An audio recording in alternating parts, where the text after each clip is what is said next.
Good afternoon students. तो कैसे हैं आप सब? मैं साहिल रावत, आपका इंग्लिश मेंटोर, स्वागत करता हूं बच्चों आपका आज की क्लास में। तो चलते हैं सीधा क्लास की तरफ। आज की क्लास में बच्चों हम पढ़ने वाले एक नया चैप्टर जिसका नाम है मेमोरीज ऑफ चाइल्डहुड। ठीक है, तो मेमोरीज ऑफ चाइल्डहुड का मतलब क्या हुआ बच्चों? कि बचपन की कुछ यादें। ठीक है,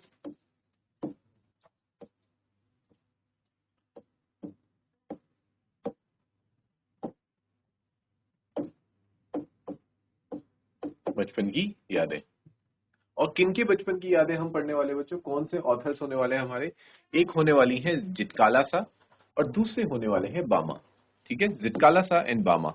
अब आप सोचेंगे कि एक ही चैप्टर के दो ऑथर कैसे हो सकते हैं? तो दो ऑथर इसलिए हैं बच्चों, सरप्राइज मत होइएगा कि इस चैप्टर में हमारे पास दो पार्ट्स में डिवाइडेड है। तो पहले पार्ट में जो स्टोरी है उसकी ऑथर है जितकाला सा, और सेकंड पार्ट में जो स्टोरी है उसकी ऑथर है बामा।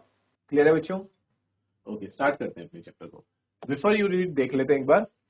This unit presents autobiographical episodes from the lives of two women from marginalized communities who look back on their childhood and reflect on their relationship with the mainstream culture. The first account is by an American Indian woman born in the late 19th century. The second is by a contemporary Tamil Dalit writer. Okay, students. तो जो unit है इसमें आप पढ़ने वाले हैं दो लोगों की ऑटोबायोग्राफी। ऑटोबायोग्राफी क्या होता है बच्चों? आत्मकथा। ठीक है, आत्मकथा को कहा जाता है ऑटोबायोग्राफी। और एक होता है बायोग्राफी, जो किसी की कथा कोई राइटर लिखता है, और आत्मकथा होता है यानी कि खुद खुद से उन्होंने अपनी कथा को लिखा है। और वो दो लोग कौन होने वाले? These are two women.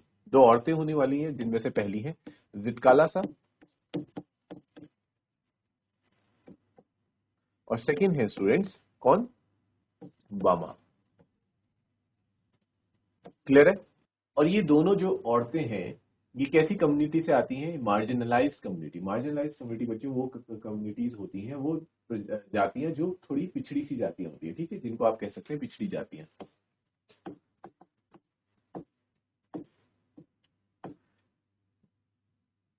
और ये पीछे मुड़ के देख रही हैं अपने चाइल्डहुड में और चाइल्डहुड के बारे में, और अपने रिलेशनशिप, अपने संबंध को बताती हैं जो मेन स्ट्रीम कल्चर था। मेन स्ट्रीम कल्चर मतलब जहां पे रहते थे वहां पे ज्यादा तादाद में जो लोग थे उनके कल्चर को अपने कल्चर के साथ, क्योंकि ये इनका कल्चर कैसा था? थोड़ा पिछड़ा कल्चर था, मार्जिनलाइज ग्रुप थे ये लोग। ठीक है, कम थे क्वांटिटी में, तो उसके साथ कंपेयर करते हैं। The first account is by American Indian woman. पहली कौन है? एक अमेरिकन इंडियन औरत है, ठीक है, जो 19th सेंचुरी में बॉर्न हुई थी। और दूसरी एक तमिलनाडु की एक दलित राइटर है। ठीक है बच्चों, तो फर्स्ट अकाउंट जान लेते हैं गेटरूड साइमंस बोनिन। ठीक है, ये जितकाला सा का रियल नेम है। Born in 1876, was an extraordinary talented and educated Native American woman. वो क्या थी? बहुत ही ज्यादा एक्स्ट्राऑर्डिनरी टैलेंटेड थी और बहुत ही ज्यादा पढ़ी लिखी थी।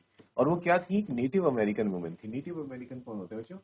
जो वहीं के शुरुआत से जो अमेरिका में रहने वाले जो लोग थे, जिनको हम रेड इंडियंस भी कहा करते थे। ठीक है, तो वो आप समझ सकते हैं थोड़े ट्राइबल कम्युनिटी के लोग हैं। ठीक है, जनजाति वाले लोग हैं, क्योंकि वो जंगल वगैरह में रहा करते थे, वो इतने ज्यादा मॉडर्न और डेवलप नहीं हो पाए।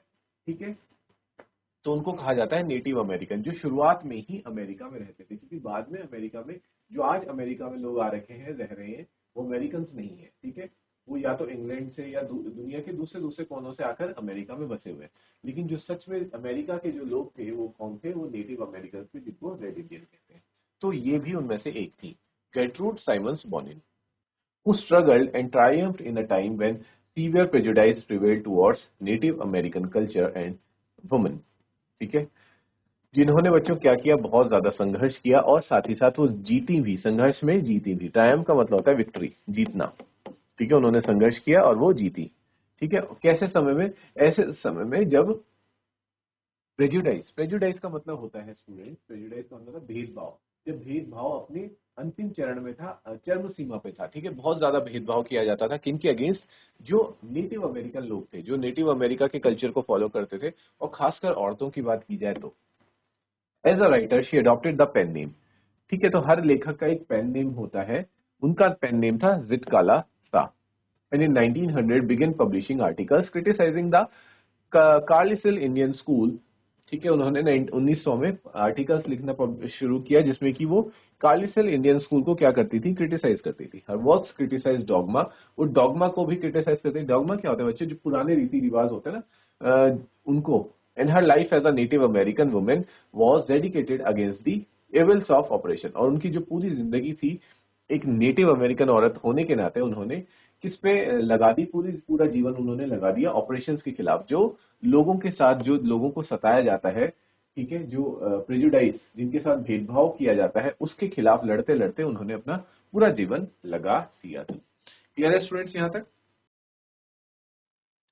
ओके स्टूडेंट्स, अब नेक्स्ट जान लेते हैं हम, ये तो हमने जिटकाला सा के बारे में जाना, अब जानते हैं बामा के बारे में। ठीक है, second part. Bama is the pen name of, Bama भी क्या है, एक पेन नेम है किनका, एक तमिल दलित वुमेन का जिनका पूरा नाम है from a Roman Catholic family, जो कि एक रोमन कैथोलिक फैमिली से आती है। ठीक है, she has publish 3 main works, उनके 3 मेन वर्क हैं। एक तो उनका जो ऑटोबायोग्राफी है करुकू नाम से 1992 में आया था, और अ नोवेल, एक नोवेल उन्होंने लिखा है संगति 1994 में, and collection of short stories का कलेक्शन है जिसका नाम है किसिम्बुकारन। क्या है, किसिम्बुकारन, जो उन्होंने 1996 में लिखा है students. The following excerpt has been taken from करुकू, और जिस एक्सर्प्ट को, जिस स्टोरी को हम पढ़ने वाले हैं आज, उसको कहां से लिया गया है, उनकी जो आत्मकथा है करक्कू, वहां से लिया गया है। करक्कू मीन्स, करक्कू का मतलब क्या आता है, पालमिरा, पालमिरा लीव्स, पालमिरा लीव्स को कहा जाता है करक्कू, which with their serrated edges on both sides are like double edged swords, जो कैसे होते हैं बच्चों, बहुत ज्यादा दोनों साइड से शार्प होते हैं, तो वो दो धारी तलवार की तरह बहुत बहुत ज्यादा शार्प होते हैं दोनों साइड से। By a fallacious pun, the Tamil word karukku containing the word karu, embryo or seed also means freshness. और ये कह रहे हैं कि करू का मतलब और भी क्या होता है, एक नए सीड की बात की जाती है, एक नए बीज की बात की जाती है, जो किसको सिंबल करता है, फ्रेशनेस, ताजगी को, और न्यूनेस, एक नएपन को, का जो सिंबल होता है। तो अब बच्चों हम स्टार्ट करेंगे अपनी पहली story, the cutting of my long hair. किसने लिखी है, ये जिटकाला सा की स्टोरी होने वाली है। ठीक है, जब ये स्टोरी कंप्लीट होगी फिर हम पढ़ेंगे जो बामा है उनकी स्टोरी को। तो फर्स्ट स्टोरी है बच्चों हमारी, the cutting of my long hair. ठीक है, जब मेरे लंबे लंबे बाल काटे गए। ये कहानी किसने लिखी है, जिटकाला सा ने। ठीक है, ओके स्टूडेंट, स्टार्ट करा जाए। The first day in the land of apples was a bitter cold one, for the snow still covered the ground and the trees were bare. ये कह रही है कि मेरा पहला दिन था कहाँ पे, लैंड ऑफ एप्पल्स में, ऐसी जगह में जहाँ पे एप्पल्स ग्रो होते थे, और वहाँ क्या था, बहुत ज्यादा ठंडा था। बिटर कोल्ड का मतलब हुआ बच्चों बहुत ज्यादा ठंडा।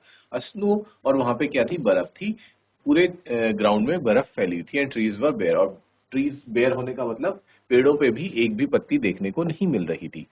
तो बच्चों, लैंड ऑफ एप्पल से हम ये समझ जाते हैं कि एप्पल्स पहली बात कैसी जगह पे होते हैं, बहुत ज्यादा ठंडे इलाके में एप्पल्स होते हैं, और एप्पल्स को ग्रो करने के लिए क्या चाहिए, बर्फ चाहिए। ठीक है, जहाँ पे बर्फ पड़ती है सिर्फ और सिर्फ उसी जगह में एप्पल्स होते हैं। ठीक है, तो वही यहाँ पे बताया जा रहा है कि वो एप्पल्स के लैंड में पहली बार आ रही हैं, और वहां पे उनको चारों तरफ क्या देखने को मिलता है, चारों तरफ ग्राउंड में बर्फ ही बर्फ उनको देखने को मिल रही है, और इवन पेड़ों में भी कोई भी पत्ता नहीं है, क्योंकि बर्फ के समय पेड़ों पे बिल्कुल भी जो पत्तियां होती है बच्चों, लीव्स होती हैं, वो नहीं होती है।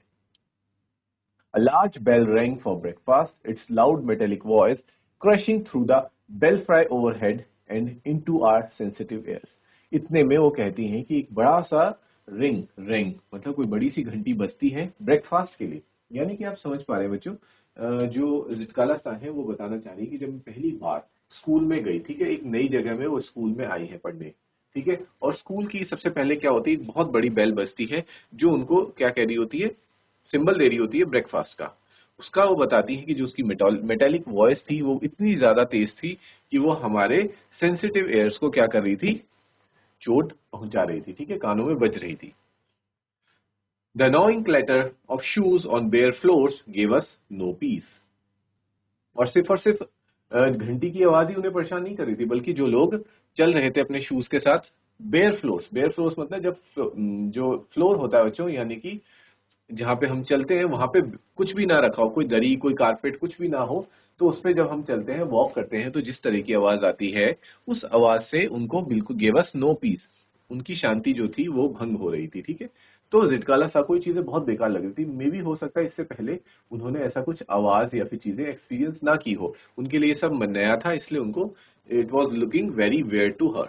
The constant clash of harsh noises with an undercurrent of many voices murmuring on unknown tongue made a bedlam within which I was securely tied. वो कहती हैं कि इतनी सारी आवाजें वहां चल रही थी, बहुत सारे अलग अलग तरह के नॉइज आ रहे थे, बेल रिंग कर रही थी, लोग अपने शूज के साथ फ्लोर पे चल रहे थे, और ऊपर से एक क्या कर रहे थे वो, वॉइस मरमर हो रही थी, मेरे सामने बुदबुदाने की आवाजें आती। तो बच्चों बुदबुदाने की आवाज उनको इसलिए अजीब लग रही थी क्योंकि वो एक ऐसी लैंग्वेज में बात कर रहे थे जो जिद काला सा को समझ नहीं आती थी। तो यहाँ समझिए, ठीक है, जिद काला सा क्या है, एक नेटिव अमेरिकन है जो अमेरिका की मूलभूत अमेरिका की जो निवासी है, ठीक है। तो अमेरिका की लैंग्वेज कभी भी इंग्लिश नहीं थी, ठीक है। वहां पे जो रेड इंडियंस रहा करते थे वो अपनी लैंग्वेज बोला करते थे, कुछ कोई भी ट्राइबल लैंग्वेज उनकी रही होगी। तब जब वहां ब्रिटिशर्स आते हैं तो वो वहां अपने साथ क्या लेकर के आते हैं बच्चों, इंग्लिश लैंग्वेज लेकर के आते हैं।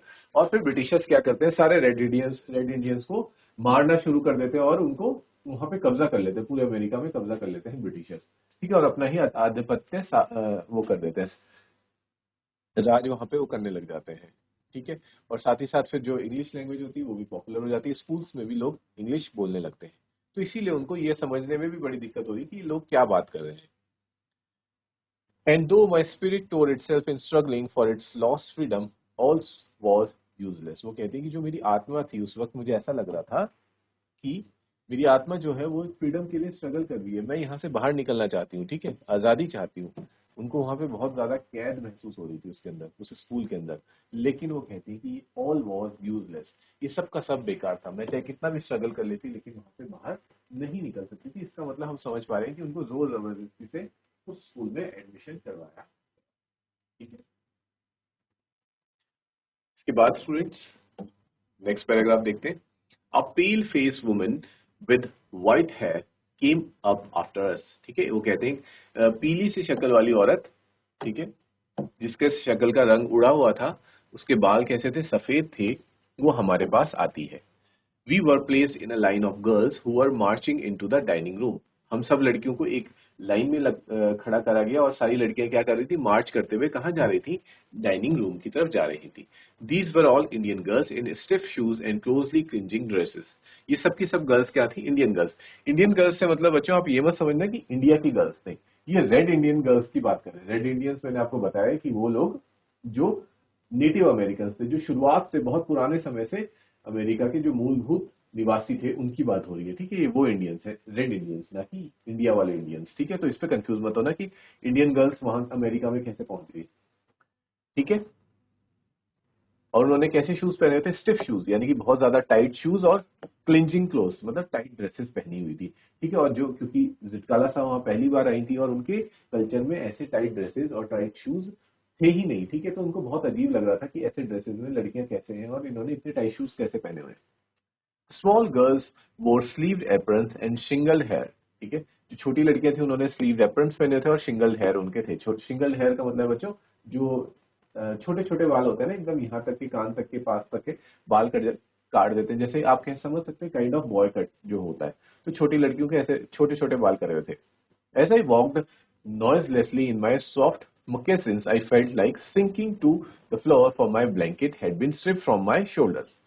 और क्योंकि जिटकाला साहब तो वो पहली बार आई थी तो उनके पास स्कूल की यूनिफॉर्म नहीं थी, तो वो अभी भी अपनी कौन सी ड्रेस में थी, अपनी जो उनकी कल्चरल ड्रेस है, जो उनकी खुद की ड्रेस होती है रेड इंडियंस की, वो उन्होंने पहनी थी। वो बात अलग है कि वो ऊपर से एक ब्लैंकेट लेते, उनका ब्लैंकेट उनसे छीन लिया गया था। लेकिन जो उनके शूज थे, जिनको बताती है मोकैसिन्स, ठीक है, उनके शूज को क्या कहा जाता है, मोकैसिन्स। तो नीचे से बहुत सॉफ्ट होते हैं, क्योंकि दूसरों ने जो शूज पहने थे वो कैसे थे, टाइट शूज थे, और जब वो फ्लोर पे चल रहे थे तो बहुत ज्यादा आवाज क्रिएट हो रही थी। लेकिन जो जितकाला सा है उन्होंने मोकैसिन्स पहने हुए थे जो बहुत ही ज्यादा सॉफ्ट और स्मूथ थे, और जब वो फ्लोर पे चल रही थी तो बिल्कुल ऐसा महसूस हो रहा था जैसे कि वो क्या कर रही हो, एकदम सिंक कर रही हो फ्लोर पे एकदम, ठीक है। और यहाँ पे मैं बच्चों बालों से एक इम्पोर्टेंट बात आपको बता दूं कि जो शिंगल्ड हेयर के बारे में उन्होंने क्यों इतनी बात करी है, इस वजह से क्योंकि जो रेड इंडियंस का कल्चर होता है वहां पे छोटे बाल रखना बहुत ही ज्यादा गलत माना जाता है, बल्कि उनके कल्चर में ये होता है कि किसके कितने लंबे बाल होंगे, चाहे वो मेल हो या फीमेल हो। मेल्स भी जो होते हैं बच्चों बड़े लंबे लंबे बाल रखते हैं और वो भी चोटियां बनाते हैं, ठीक है। They also make ponytails like women, ठीक है। उनके कल्चर में ये माना जाता है कि जो बहादुर इंसान है वो लंबे बाल रखेगा। और जो जिसके बाल काट दिए जाते हैं, किसके बाल काट दिए जाते हैं? जो व्यक्ति जो लड़ाई के मैदान में कायरता दिखाता है या फिर डरपोक होता है, उसके बाल छोटे छोटे करके काट दिए जाते हैं और उसका मजाक बनाया जाता है। तो उनके कल्चर में छोटे बाल रखना बहुत गलत था। और जब वो यहाँ स्कूल में आती है, वो देखती है कि यहाँ तो सबके छोटे छोटे बाल करे हुए हैं, तो उसको बहुत अजीब लगता है। I felt like, ठीक है ये हो गया। I looked hard at the Indian girls who seemed not to care that they were even more immodestly dressed than I in their tightly fitting clothes। और फिर वो जब दूसरे इंडियन गर्ल्स को देखती हैं जिसकाला सा, तो उन्हें बड़ा बुरा लगता है कि ये लड़कियां कैसे इतने ज्यादा, इनको कोई फर्क भी नहीं पड़ रहा है इस बात से कि इनको किस तरीके के कपड़े पहनाए गए हैं, ठीक है। और ये मुझे अजीब तरीके से देखती हैं, जबकि ये खुद कितनी ज्यादा बेकार लग रही हैं। While we marched in, the boys entered at an opposite door। वो कह रही है जैसे ही हम अंदर मार्च कर रहे थे तब तक कुछ लड़के दूसरी साइड से, ऑपोजिट साइड से हमारी तरफ आए। I watched for the 3 young braves who came in our party। वो कहती हैं कि मैंने 3 यंग जवान और बहादुर लड़कों को देखा जो पार्टी में जिन्होंने ज्वाइन किया। I spied them in the rear ranks looking as uncomfortable as I felt. लेकिन जब वो पहले, वो कहती हैं कि बहुत ब्रेव लग रहे थे। वो ब्रेव क्यों लग रहे थे ऑथर को, जितकाला साह को? क्योंकि उन्होंने भी लूज कपड़े पहने हुए थे, ठीक है। तो उन्हें लग रहा था देखो ये कितने बहादुर लोग हैं कि ये वो कपड़े पहन रहे हैं जो इनको पसंद है, ना कि इन्होंने इतने टाइट क्लोथ पहने हैं। लेकिन जब वो उनको पीछे से देखती है तो उनको भी ऐसा लगता है कि जितनी ज्यादा अनकंफर्टेबल मैं फील कर रही हूँ, ये भी उतना ही फील कर रहे हैं। Small bell was tapped and each of the pupils drew a chair from under the table, supposing this act meant that they were to be seated। I pulled out mine and at once slipped into it from one side। ठीक है, तो जैसे ही bell ring होती है dinner की, तो सारे बच्चे क्या करते हैं, टेबल्स के पास अपनी चेयर को पीछे खींचते हैं और इस तरीके से खींचते हैं कि जैसे कि वो किसी बात का सिंबल हो कि अब हाँ, अब हमें बैठना है इस पे। तो जितकाला साहब भी ये चीज को देखती हैं, उन्हें लगता है कि मुझे भी ऐसी करना है। वो भी अपनी चेयर पीछे खींचती हैं, उस पर बैठने की कोशिश कर रही होती, तभी उनका पैर भी फिसल जाता है, क्योंकि उनको इस तरीके से बैठने की आज तक आदत नहीं थी। क्लियर है बच्चों? But when I turned my head, I saw that I was the only one seated and all the rest at our table remained standing। लेकिन जब वो देखती हैं अपना सिर हिला के, तो उनको पता लगता है कि सिर्फ और सिर्फ पूरे क्लासरूम में सिर्फ वही बैठी हुई हैं और सब के सब खड़े ही हैं अभी भी। तो इसका मतलब ये नहीं था कि हमें अभी बैठना है। Just as I began to rise, looking shyly around to see how chairs were to be used, a second bell was sounded। All were seated at last। और फिर उन्हें लगता है कि मैं अकेली बैठी हूँ, सब लोग खड़े हो गए, तो वो भी खड़े हो रही होती है। जब तक वो खड़ी हो रही होती है, तब तक दूसरी बेल बज जाती है और सब लोग फिर बैठ जाते हैं। And I had to crawl back into my chair again. और वो खड़ी हुई थी और फिर से उनको वापस से क्रॉल करके बैठना पड़ता है, क्योंकि उनको पता ही नहीं चल रहा होता वहां के रूल्स और रेगुलेशंस के बारे में कि कब खड़े होना है, कब बैठना है, कब चेयर को खींचना है, ठीक है, क्योंकि उनका फर्स्ट डे है आज स्कूल में। I heard a man's voice at one end of the hall and I looked around to see him. मुझे एक आदमी की आवाज आती है हॉल के एंड में और मैं देखती हूँ कि ये कौन है। But all the others hung their heads over their plates. लेकिन सभी लोग बाकी के क्या करते हैं, अपनी प्लेट्स पर अपने नजर गड़ाते हैं। As I glanced at the long chains of tables, I caught the eyes of a pale-faced woman upon me। और जैसे ही मैं बाकी लोगों को भी देख रही थी, टेबल पे जो लोग बैठे हुए थे इतने सारे, तो मुझे महसूस होता है कि वही पेल फेस वुमन वाली, जिस औरत का रंग उतरा हुआ है और बाल सफेद है, वो मुझे क्या कर रही है, वो मुझे घूर रही है, उसकी नजर मेरे पर रही है। Immediately I dropped my eyes. और फिर मैं तुरंत अपनी आंखें क्या कर लेती हूँ, आंखें नीचे कर लेती हूँ। Wondering why I was so keenly watched by the strange woman. और मुझे ऐसा लगता है कि ये औरत, ये अजीब सी औरत मुझे इतने अजीब तरीके से क्यों घूर रही है। ये होता ही है बच्चों, अगर हम कभी देखते हैं कि कोई इंसान लगातार हमें देखते जा रहा है, तो हमारे माइंड में भी डाउट आता है कि ये हमें ऐसे क्यों घूर रहा होगा। The man ceased his mutterings and then a third bell was tipped. तब तीसरी बेल बजती है। Everyone picked up his knife and forks. सब लोग अपने नाइफ और फॉक्स को उठा लेते हैं और खाना शुरू करते हैं तीसरी बेल के साथ। I began crying instead for by this time I was afraid to venture anything more। और मुझे वो क्या करती है, और मैं सब लोग खाना शुरू कर देते हैं और मैं रोने लग जाती हूँ। क्योंकि क्यों रोना शुरू करती है, क्योंकि जब से वो स्कूल में एंटर हुई है बच्चों, उनको सारी चीजें अलग लग रही है, ठीक है, सब चीज अलग लग रही है और वो अंदर से कंट्रोल कर रही है। और ये आप सबके साथ भी होता होगा। आप कभी भी किसी भी जगह में या किसी नए स्कूल में पहली बार गए होंगे और वहां पे आप फिट नहीं हो पा रहे हैं ढंग से, ठीक है, आप जो भी कर रहे हो वो गड़बड़ हो रहा है और सारी चीजें आपको अलग लग रही है कि पहले स्कूल में तो ऐसा नहीं था, यहाँ पे सारी चीजें अलग है। तो अंदर से इंसान का इमोशंस भर आते हैं और इसी वजह से वो रोने लगती है कि अब मैं यहाँ पे कैसे सरवाइव करूंगी, यहाँ मुझे कुछ भी समझ नहीं आ रहा कि यहाँ चल क्या रहा है, यहाँ सारी चीजें एकदम अलग क्यों हो रही है। ठीक है बच्चों, यहाँ तक क्लियर है? But this eating by formula was not the hardest trial in that first day. पर वो कहती हैं कि अभी चीजें खत्म नहीं हुई थी। ये खाने का तरीका जो है फॉर्मूला था ना कि सबसे पहले एक बेल बजेगी, फिर आपको चेयर पीछे खींचनी है, सेकंड बेल में आपको बैठना है और तीसरे बेल में आपको अपनी नाइफ और फॉर्क लेके खाना खाना है। तो यही सबसे मुश्किल चीज नहीं थी, आगे कुछ और भी बहुत मुश्किल आने वाला था, बहुत बुरी चीज होने वाली थी। Late in the morning my friend Judewin, ठीक है, उनकी एक दोस्त बनती है वहां पे जुडेविन, वो कहती है gave me a terrible warning, उसने मुझे बहुत खतरनाक वार्निंग भी दी थी, ठीक है, सतर्क किया था उसने मुझे, चेतावनी दी थी। वार्निंग का मतलब होता है बच्चों चेतावनी। ठीक, चेतावनी दी है। तो बच्चों अब ये क्या चेतावनी दी है जुडोविन जो कि जिटकाला साकी फ्रेंड है, ये तो हम जानेंगे अब नेक्स्ट क्लास में। ठीक है, आज जितना भी हमने चैप्टर पढ़ा है आप उसको अच्छे से रिवाइज करेंगे। मिलते हैं बच्चों नेक्स्ट क्लास में। Till then take care, have a good day and thank you students.